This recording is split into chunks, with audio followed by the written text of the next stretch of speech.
या प्रश्न असा आहे, एका कोनाचे माप त्याच्या पूरक कोनाच्या मापाच्या चौपटीपेक्षा 30 अंशांनी अधिक आहे, तर त्या कोनाचे माप किती? त्यासाठी काय करावं लागेल, आपल्याला पूरक कोनच आपल्याला x म्हणावं लागेल. मग पूरक कोन जर x मानला तर तो जो कोन आहे तो कोन पूरक कोनाच्या चौपटीपेक्षा, म्हणजे पूरक कोनाचं माप काय आहे x, त्याची चौपट काय 4x आणि त्याच्यापेक्षा 30 ने अधिक दाखवावं लागेल असं माप आहे. आणि आपल्याला माहित आहे की पूरक कोनांच्या मापांची एकूण बेरीज 180 असते. मग आपल्याला हे दोन्ही मिळून 180 दाखवावं लागतील.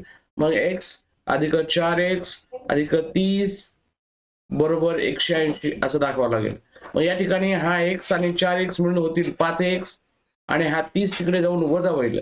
30 गेले राहिले काय 150 आणि इथे मग काय, हा जो 5 जो आहे तो 5 तिकडे जाऊन इकडे 150 ला भाग देईल. आणि जर 5 ने 150 ला भागलं तर 5 त्रिक 15, म्हणजे 30 अंशाचा कोन काय झाला, पूरक कोन झाला. आता कोणाचं माप विचारलंय, मग 4 गुणिले 30 अधिक 30, मग 30 ची 4 पट काय होईल 120, 4 त्रिक 12 0 120 आणि अधिक 30 ने जास्त दाखवायचा म्हणजे 150, तर त्या कोणाचं माप आहे 150 अंश, जो की पर्याय आपल्याला पहिला दिसत आहे.